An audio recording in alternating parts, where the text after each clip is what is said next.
Welcome to Travel Around Susie. I'm starting a little early and I have Susie, I'm starting a little early and I have Susie, I'm starting a little early.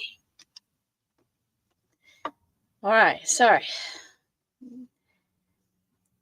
Welcome to Travel Around Susie and thank you for joining me. I'm a little early, so if you're here, make sure that you jump in and say hi. So that way I know who's here and what's going on. And just appreciate you all joining me. And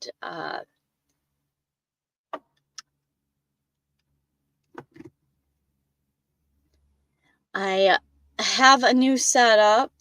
I am trying to better or improve my live stream. So bear with me if we have any technical issues. But you're not here for that. You're here for, like the title says, buying your first rig. So when you think about going into van life and you think about what kind of rig you want to buy, it gets really overwhelming. Can I find the right engine? Can I find the right vehicle? Is it trustworthy? Like thousands of questions pop into your mind.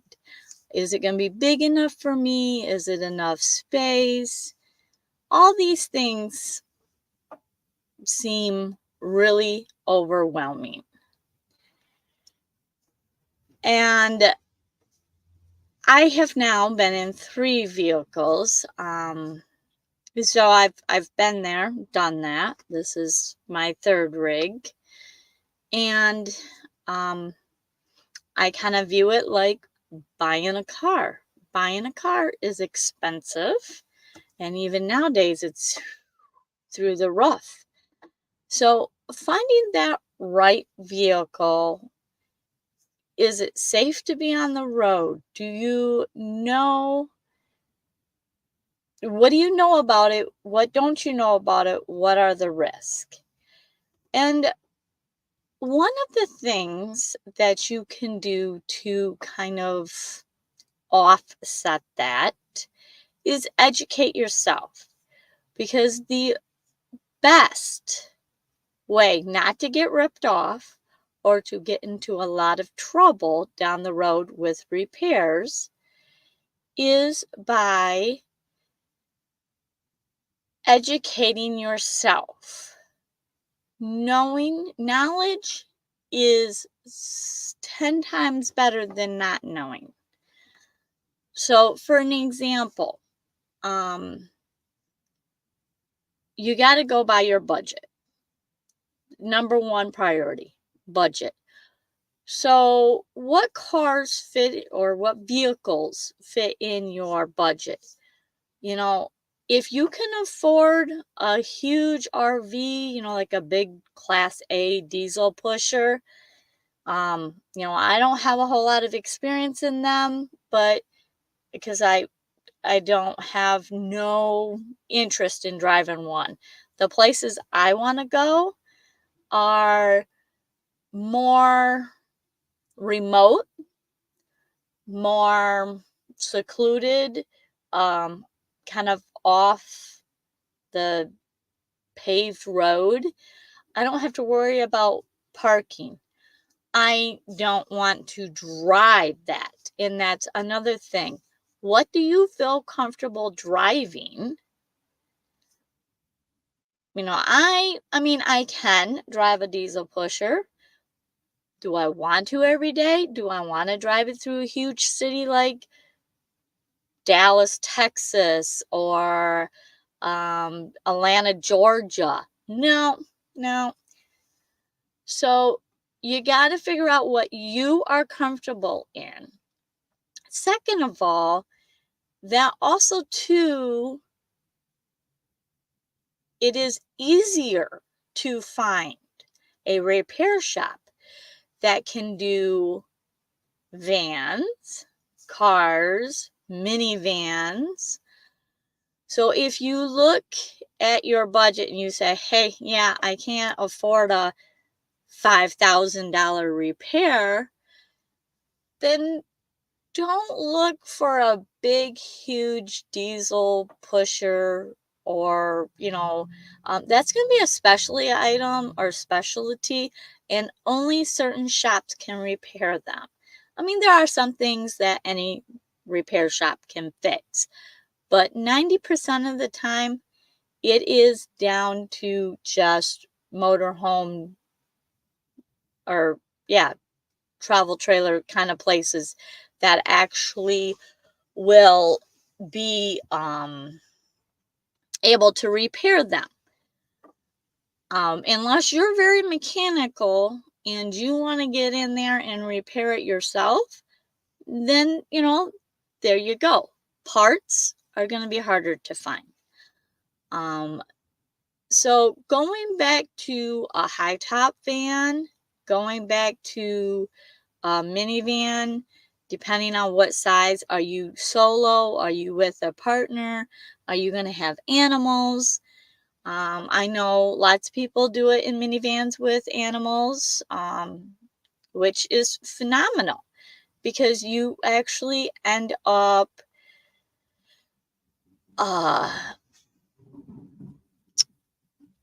you end sorry, I lost my train of thought there for a minute. So if you end up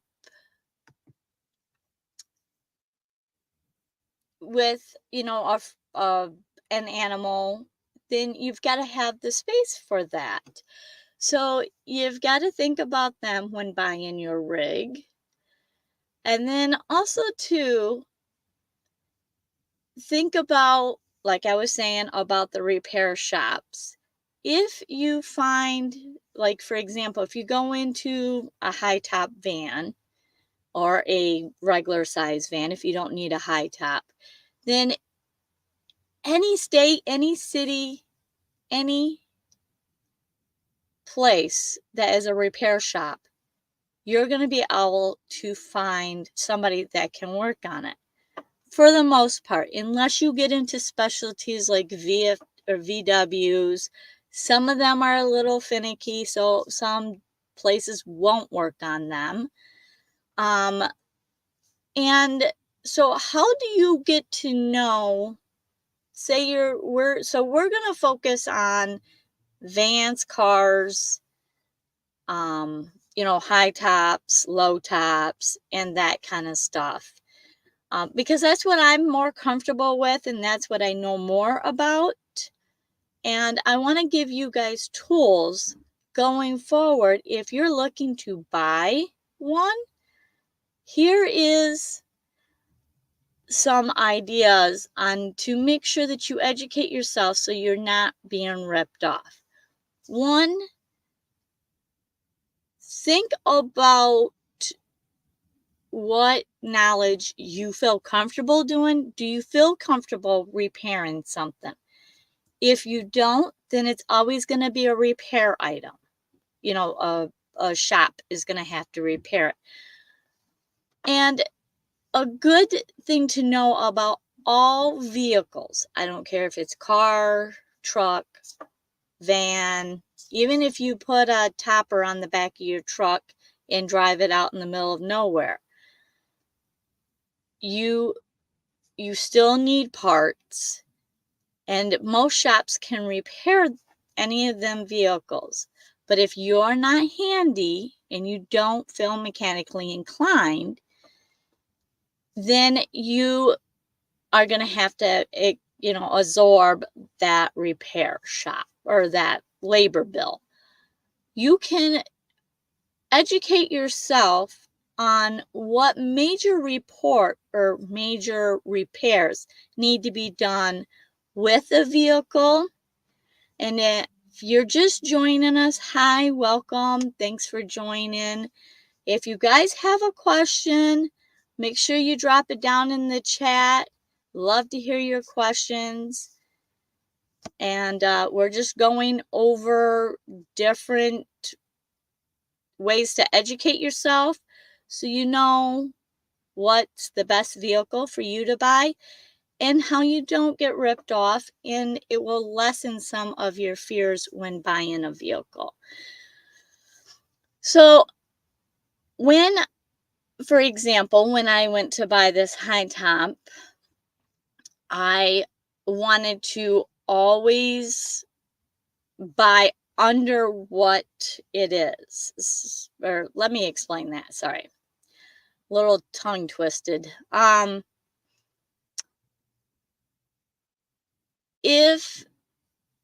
When I bought this van, I did not want to pay more than what it was worth. And this van is newer than most of the vehicles that I've had. So I wanted to know every make, model. I don't care if it's a Dodge, Chevy, Ford, Chrysler, Toyota, Honda, whatever the brand, they all have certain years that they have trouble with either transmissions, motors, motor mounts, tie rods, subframes. And you don't know that stuff unless you're really into vehicles.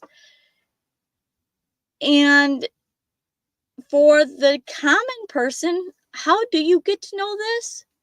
Simple. You educate yourself, and I'm going to show you a trick. Now, again, bear with me because I'm learning this software. I'm going to show you a website that I use whenever buying any type of vehicle, and I did this even for this van. And the website is called Edmunds, and let me see if I can pull this up. All right, that did not work. Oh, it did work. Okay. Okay, sorry. It did work. All right. So here is the website. Now, actually, let's see if I can get me out of it and bring it up. So this is called Edmunds, and I will put the link down in below or in the description below. Whew, it's been a day. So thank you for joining me. If you've joined, thanks for coming in. I really appreciate you being here. If you have any questions or comments, leave them in the comment section, and I would gladly answer any questions. I am showing everybody a tip on how they can find out if there's any major common problems with the year, make, and model of a vehicle that you're going to buy. And like I said, this site here is Edmunds, and this website has tons of information. And I don't know if, so what you do, sorry, I was trying to make this a little bit bigger for you guys.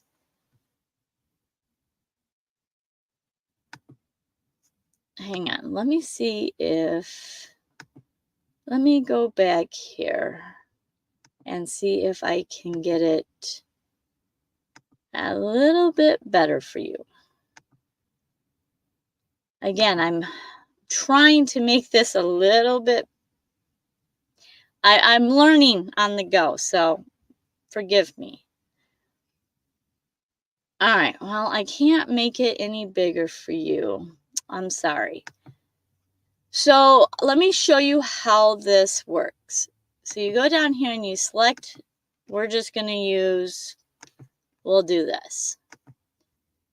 And then we'll pick, I know, let's go down to, now they go down to 99. Let's go with the 99. Now, this will go over the specs of it. You can pick up here for the overview, the review, and the features. Now, if you go to the reviews, this section is all about the experts. Now, the experts, they test these vehicles out and they tell you what they don't like and do like, which is great. But, and I've seen sometimes in, oh, for example, my Honda Odyssey, I don't remember which year it was, but there was one year when I was looking at my Honda Odyssey, which was the vehicle prior to this. I looked up Honda Odysseys and it said, I want to say like the 2000, it had a major issue with, I think, the transmission or the engine. So I stayed away from it. But it was noted here in this section. And then here's the great thing. You can go down here and you can see what other people have made comments about. And why this section is important is because if you read them and you say, and you see, say, 3 or more people have complained about the same thing. Like for example, this person right here is talking about the catalytic converter failed 3 times. Well, if you've seen that repetitive on 3 different people making that comment, okay, that's an expense that you may have down the road with this year, make, and model. So then you can call like an O'Reilly's, AutoZone, Pep Boys, Advanced Auto, and you can say, hey, for 2000 or a 1999 Chevy Express van catalytic converter, how much is one of them parts? And they're going to tell you, well, it's probably $600.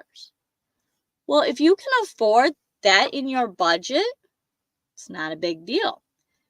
Now, if it was like a transmission, stay away from it. You don't want a transmission or an engine problem. Them are expensive and heavy. So this is things for you to look out for before you go look at your vehicle. And then also too, up here at the top, they also too give you used cars for sale. So you can see what cars are going for so that you don't get taken advantage. Now, going back to another thing is if it's in your budget and you like the vehicle, then what you want to do is go to this next website. Let me see if I can. All right, so now let's go back and bear with me as I go to this next screen. Sorry, I'm still learning this, so bear with me.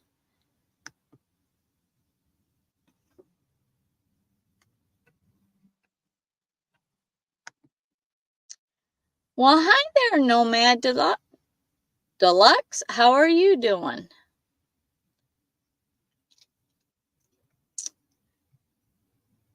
We are just talking about buying your first rig.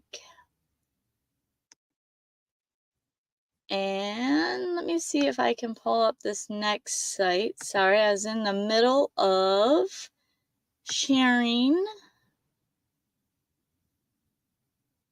Yes, this one. Okay.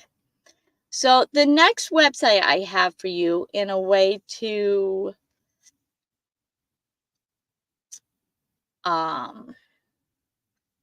educate yourself is if you go here, now I haven't been on this website. I've owned this van for 4 years. So obviously things change. But if you go through here and let's see, car value. And then you can go here and you can actually go in and we'll just keep picking on Chevy Express cargo van. Why not? We'll just stick with the same car. And Chevy Express cargo. There we go. Next. And then this one's a little bit time tasking, but again, it's going to show you the features. Sorry about that. All these windows that want to pop up. And again, it tells you some of the value, the comfort, and all that. And it will show you other vehicles, obviously. And then it also too tells you the crash, and it goes over a lot of information. And then what you can do is, which I thought that's what I had. Oh, there we go.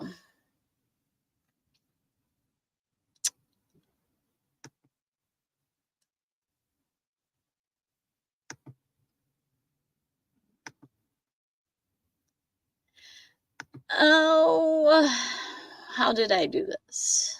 Let's see. Hang on. Sorry, I thought I had it. Oh, and I just typed on the wrong thing. Well, that's because I'm on the wrong website. Ha! All right. So, hang on. For some reason, there we go. All right, let's go back to here. Sorry, having a bit of technical difficulties.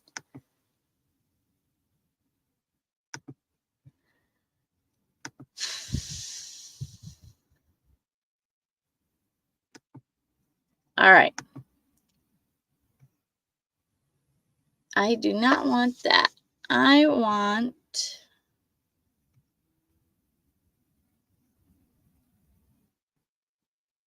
There we go.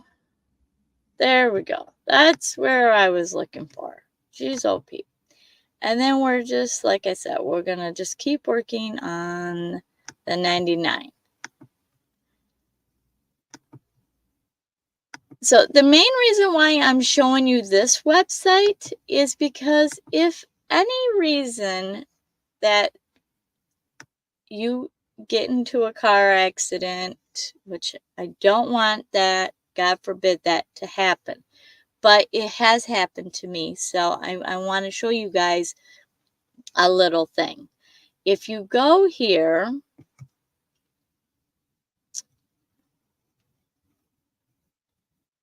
and I don't know why I'm having such trouble. I pulled this up earlier and I had no trouble doing it.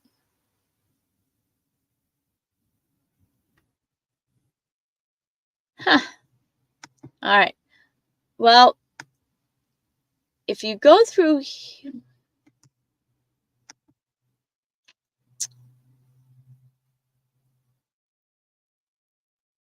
price, my car value.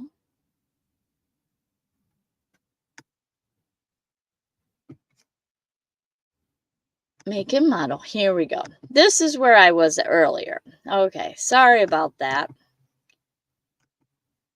I tried to have all this set up before we got on live, but I wanted to kind of walk you through this so that you guys kind of had an idea of what to expect. And we're just going to let's do 130,000. It's for 99. Okay. And then we're going to do standard options because most of the time you're probably not going to know what all the options are if you're looking to buy it. So we're just going to do that. and get rid of that ad. And then we're going to say, because we want to buy it, this. And we want to do email later. So if you look at this, when you go to buy a vehicle, you do not want to pay anything. You want to be under this $3,000, because if ever anything, say you're sitting in a parking lot and somebody crashes into your vehicle and it gets totaled, the insurance company is going to look up this price. And if it's below this price, they're going to pay out a little bit under this price, because they look at this and they look at NADA. And then they compile that information, and then that's what you get paid on. So if you pay $6,000 for this vehicle, you're only going to get to 3,000 the max. So you don't want to be upside down in it. So it kind of gives you, this tool, this website gives you a little bit more confidence when you're buying your vehicle. And then, as in, to what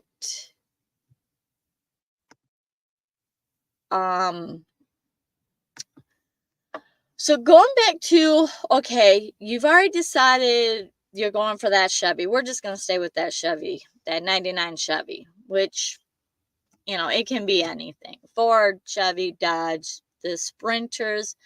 Now, I have seen, and I don't know for sure how it is today, but a lot of people have trouble with getting parts for the Sprinters. Now that they're more common, probably not so much. But that's the research you want to go out, because if you're traveling across the country and something breaks down, you want to have a shop that would be able to repair it. Now, if that person, you know, if you can repair it yourself, you're going to still need parts. So when you go and look at this vehicle, you've already decided, yep, this is a vehicle, I want to go look around it. Educate yourself on tires. Go educate yourself on ball joints, tie rod ends. If you feel comfortable enough to crawl underneath the vehicle, you can Google pictures of bad tie rod ends, and like there's rubber gaskets. You can actually look and see if they're bad. I mean, you can't see 100% if they're bad, because there's other tests like jacking it up and all that, and seeing if there's you know, wiggle and stuff like that. But you can get a sense of it. You can look at the tires. You know, if you've driven cars long enough, you know. And if you do not feel comfortable, find you a mechanic, maybe down the road, because you're traveling, that that person that you trust isn't going to be there to repair it. But if you trust them to just get you into the rig, then you can take care of the parts that maybe need to be repaired if you're looking at older. If you've got the budget and you can do newer, I mean, even new vehicles break down. There's a couple people that I know that have bought brand new, off the lot, less than 10,000 miles on it, and stuff has broken. That's just the way it is. You know, there's mechanicals. It's a rolling tornado in your vehicle. So things are going to happen. You hope not in brand new ones, but it does happen.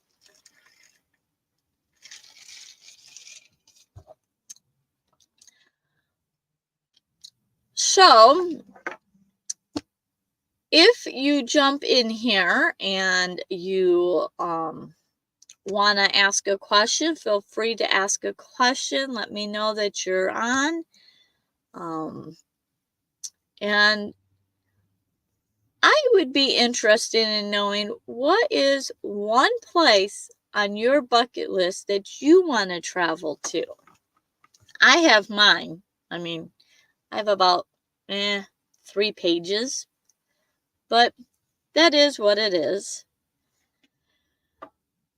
So anyways, educate yourself on pulling up pictures in your spare time. You know, you're waiting in line at the grocery store. Well, not really at the grocery store, but say you're waiting at the doctor's office or you're waiting for an appointment.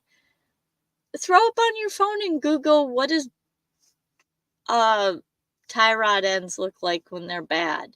Ball joints, tires, transmission. You know, if you've got a type of vehicle in mind, Google, what color is the transmission supposed to look like? You can pop a hood and pull out the dipstick. Most of them. And the newer, I mean, if you go really new, some of them don't have a way to check the transmission. But the older ones, pull out the dipstick, look at it. Most transmission fluids are going to be like a pinkish reddish. Same way with the oil. Pull out the oil. If it's black as can be, whew, that's rough. I mean, if it's jet black, like charcoal black, it's definitely past its oil change time. If it's brown and milky looking, like really frothy looking, you know, like your cappuccino looking color, you don't want to mess with that because you've probably gotten some antifreeze into it. But you can look at Google this stuff. I mean, we walk around with cell phones in our hands that have a huge wealth of knowledge. Again, if throw a question up on any of my videos that you see and watch. If you have a question about a vehicle, I spent 20 some years working and wrenching on cars. I don't know everything about every one of them because you just can't. Nobody can. But there's a lot of information with that. So anyways, with all that said, do you guys have any questions? Is there anything that you want to ask? If not, I was thinking about ending this stream. So I don't.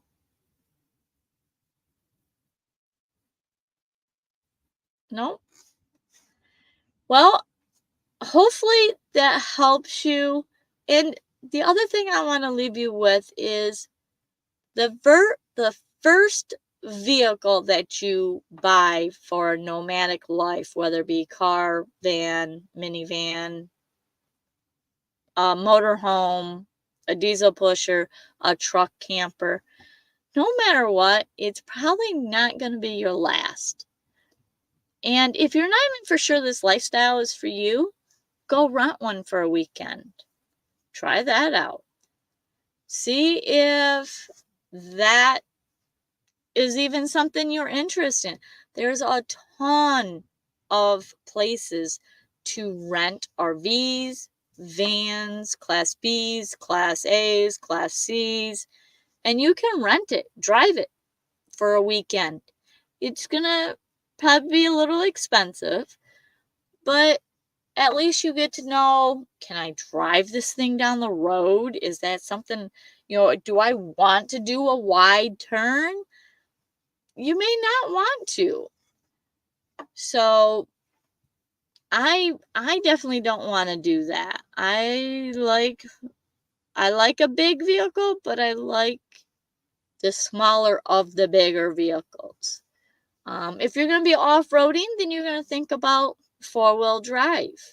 You're going to want high clearance because you're going to get into like the desert area. There's, bigger rocks out there. You get out in the woods and there's big divots, mud holes. So yeah, you gotta answer some of these questions, and that's more tailored to you specifically and what you really would like to do in this rig.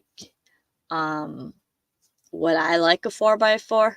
Yeah, because there's lots of places I'd like to go that this low clearance would not go, but I do love this van. So I'm going to stay with this van. And I encourage anybody to come out and try van life. Rent one. I mean, I know there's a lot of places that will rent a van, a Sprinter van, and it's all decked out. And that'll give you oriented to, whether or not you need a shower, you need that bathroom, or you just like a low-key one. I personally don't like dumping and dealing with black tanks. This is just not something I really want to do. So I don't ever see me getting into having a black tank in this. There's probably some room where I could put some underneath if I made shift one, but I really don't. That's not me. I don't like dealing with them hoses. Nope. So I choose to do it differently. And that's me. You have to figure out what you like. So with that said, nobody else has answered. Nobody else has jumped on here and has asked any questions. So with that, I'm going to let you guys go, and thank you again for joining me. And I look forward to doing some more of these lives. So make sure that, if you have a question that you want answered, leave it in the comments below. If there's a topic that you want me to dive in really deep on, let me know in the comments. Let's go. Let's do this. I could talk all night long about van life. So just let me know. I've got a lot of questions coming out this year. I'm looking forward to you guys answering them. Some of them are kind of funny, and I don't know. I like to get to know my audience more. So I've noticed you guys have been, hitting that subscribe button and the bell notifications and giving me the thumbs up and leaving comments. I'm really appreciative to that. So with that, safe travels, and maybe I'll see you down the road. Bye, guys.